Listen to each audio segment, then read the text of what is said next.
Hey there, StarCraft fans! It's Falcon Paladin coming at ya with yet another edition of StarCraft 2 Legacy of the Void.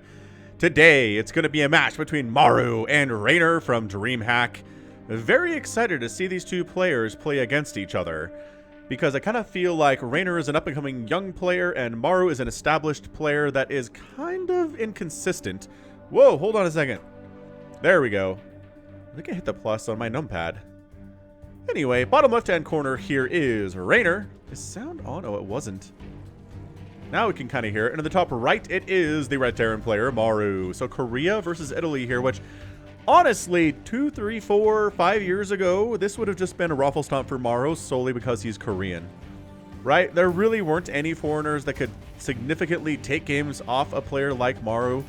But man, Reynor, young, raised in the ways of StarCraft 2, grinds hard, plays hard, practices hard, studies hard, is talented, and now I think he's ranked higher than Maru is on a Ligulac, which is nuts. But again, Maru's been a little bit inconsistent from time to time, and I don't know. We'll just have to see. We'll have to see who comes out on top here. I don't know. I do not watch these things in advance because ain't nobody got time for that. I recently did hit 50,000 subscribers on YouTube, which is a nice little milestone to hit. I've been doing this for about 5 years now, casting StarCraft 2, starting in like February, March of 2015. And man, we are all the way in September of 2020. It's been one heck of a ride. I can tell you that much. It's been a lot of fun. I can tell you if I didn't enjoy doing this, I would have stopped a long time ago.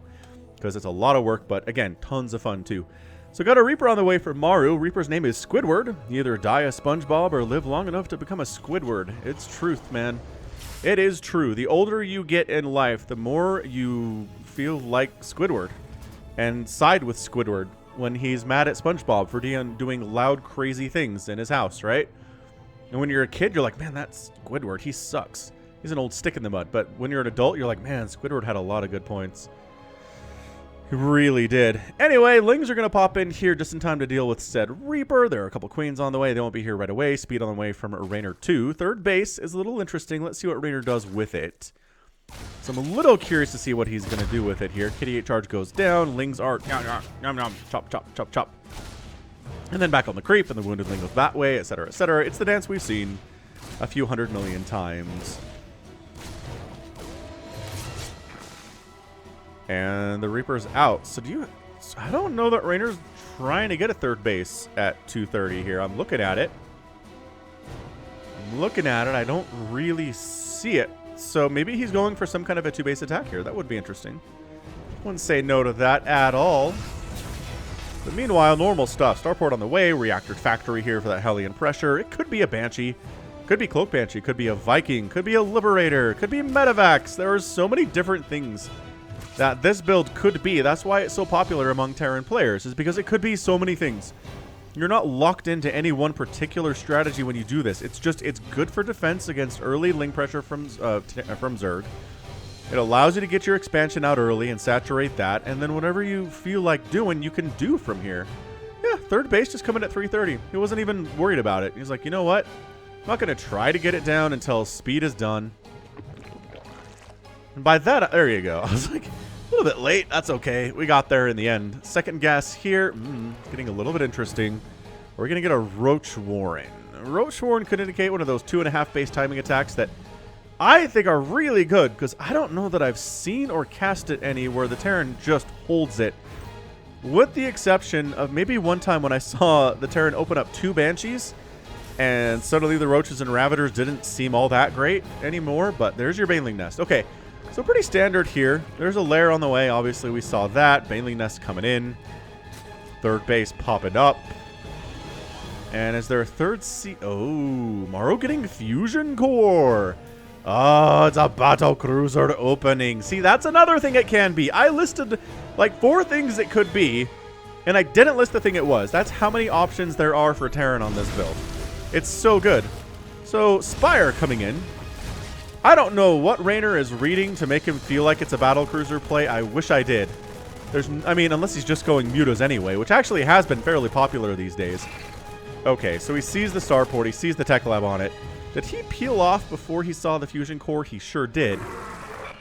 That's very interesting. Is he going to be able to... Maybe. He can regen some health, maybe.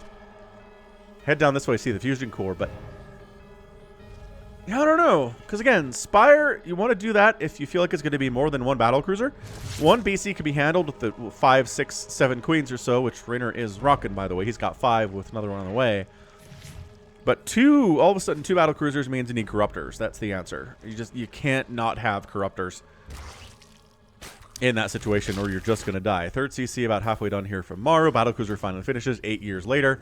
About 5.5 minutes. Is it going to jump or is it going to walk across? I think it's going to walk across and join his buddies here. A battle cruiser together with a bunch of Hellions is surprisingly effective when it comes to dealing with queens. Does he have an armory? No armory, but double factory here. He's meching it. Oh, he does have an armory because these are Hellbats. Oh no, Reynor taking some serious damage here. He is making Banelings. He is making Mutalisks. And the Mutas are going to have to save everything right now.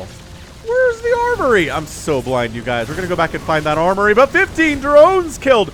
Queens are not actually enough here. Maybe a bunch of Lings and Queens. All right. So Reaper goes down. The Mutas are present. Baneling's getting some hits. The Hellbats are all going to get cleaned up. The Battle Cruiser already has 4 kills.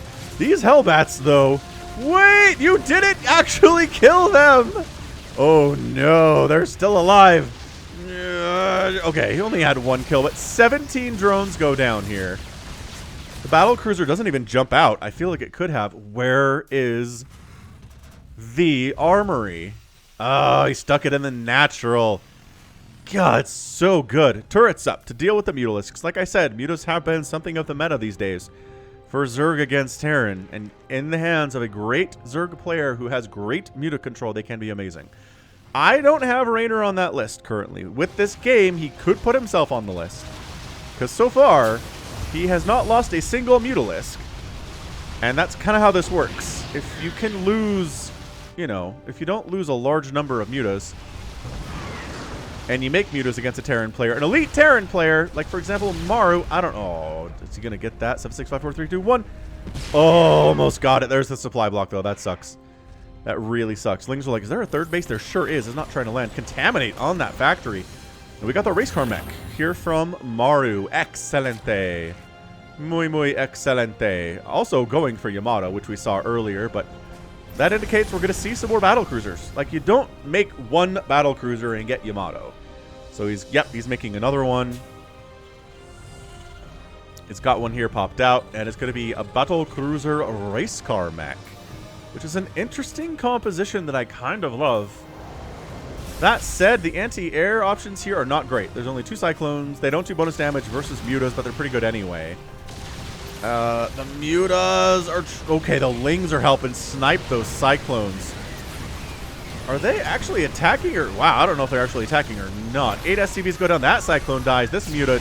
Yamatos! Now, you can't avoid Yamatos if you're a Mutalisk. So if you die to a Yamato attack, I'm not going to blame you for it. Look at this repair. Look at the repair there. Okay, so 5 Mutas went down, but it did buy Reynor the time to get a 4th base back home. He is working on more drones. He's trying to replace all of the drones that he lost in that earlier attack. He lost 17. And you know what? He's up. He's up 68 to 61 after killing some SCVs, denying some mining time, and getting a 4th base up. All at the same time, because that is how Reynor rolls. Another supply depot down. Almost supply blocking Maru. He's very close. 115 out of 117 available. Man, he's trying to build more supply depots. It's just not working out for him, you know? Reynor's trying to keep Maru really supply blocked here to some level. Thor's in production to deal with the Mutalisks.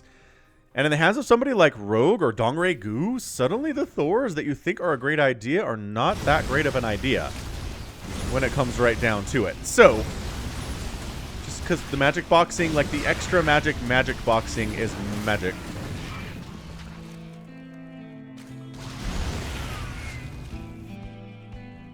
Five bases here for Reynor. 11 more drones died. This is...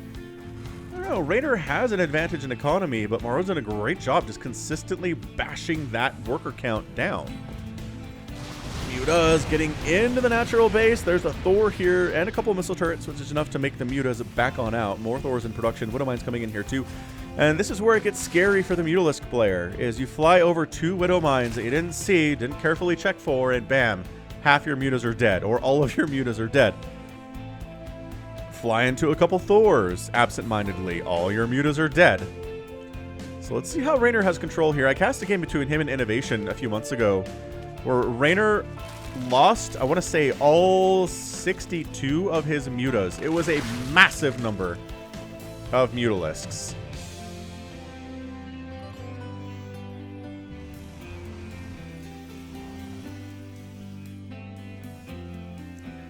All right, Ling, Baneling, Muta, traditional composition coming in to this third base. The mutas are magic boxed on that Thor. Thor goes down quickly. Yamato on the mutas. Getting some hits there. Another magic box on this Thor. Mutas are dying, but Thors are also going to dead. Going to death or something. I don't... Oh, 28 SCVs down while all that chaos is happening.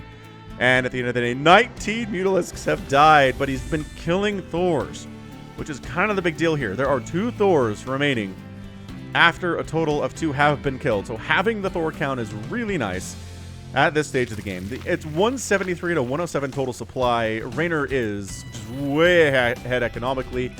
He's managed to recover from all the damage done because he's doing damage on the other side. Right? If he just tried to recover and left Maru alone, then sure, Maru would be ahead economically, more likely, but he keeps doing damage in revenge for the damage that's been done to him.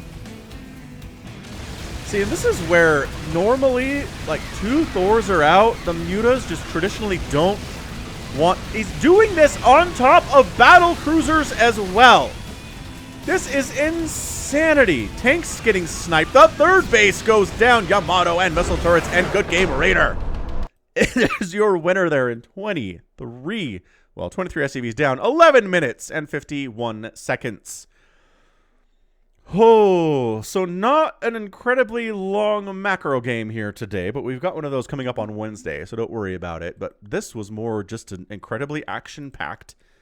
Look at this roller coaster, man. Down, up, down, up, down, down, down, down, down. And yes, that's just Maru losing a total of 62 SCVs, killing 28 drones, but that number is not going to make a lot of sense to you all that much, is it?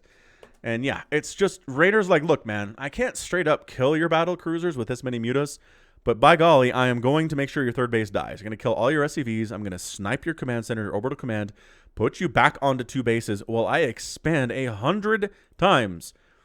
He's on 6 bases right now at 12 minutes. Maru has no real ability to move out against these mutas. They are too fast. They will chase down the battle cruisers for sure. He went for the cyclone stuff, but the Lings and the Banelings and the mutas working together shut those down as well. It's 12,000 to 13,000 resources lost, which is just not going to work out in the long run. Sure, you lost fewer resources than Reynor did, Maru, but you need a bigger number than that to beat a Zerg player, who again is on 6 bases at 11.5 minutes. Raynor's macro is just insane. Is just crazy. Just crazy talk. So end of the day there, 27 mutas did go down. There were still 11 remaining. I mean, this is... Maybe Reynor is not a virtuoso when it comes to mutalist control, but he is very capable of using mutas to win a game against an elite Terran player like Maru. So, I don't know. It is harder for me to judge this one, to be fair. But 3 Thors went down. 7 supply depots died, which is a big number of supply depots. I really do feel like that Hellbat battlecruiser attack caught Reynor by surprise in the early stages of the game. It certainly caught me by surprise. I was looking for the armory, couldn't find it. So I imagine that Reynor didn't know it was there either. And they did a lot of damage. They killed a lot of drones.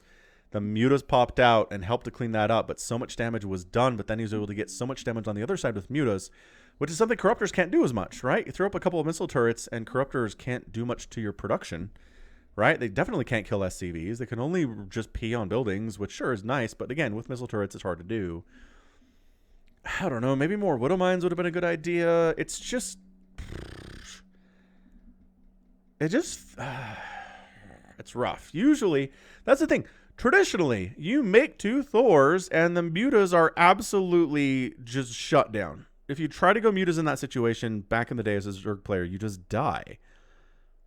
But no, not anymore. I don't know what happened.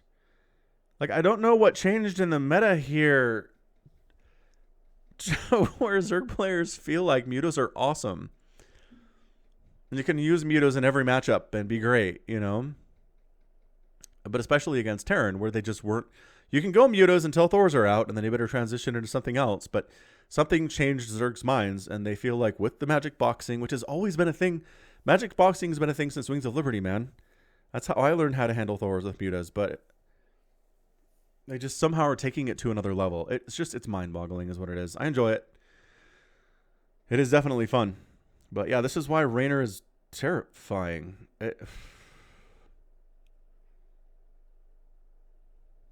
Incredible.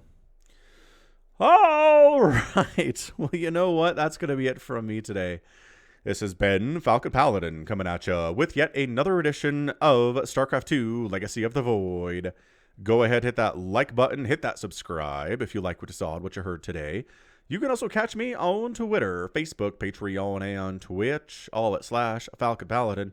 And until next time, as always, thank you so much for watching, and you take care of yourself.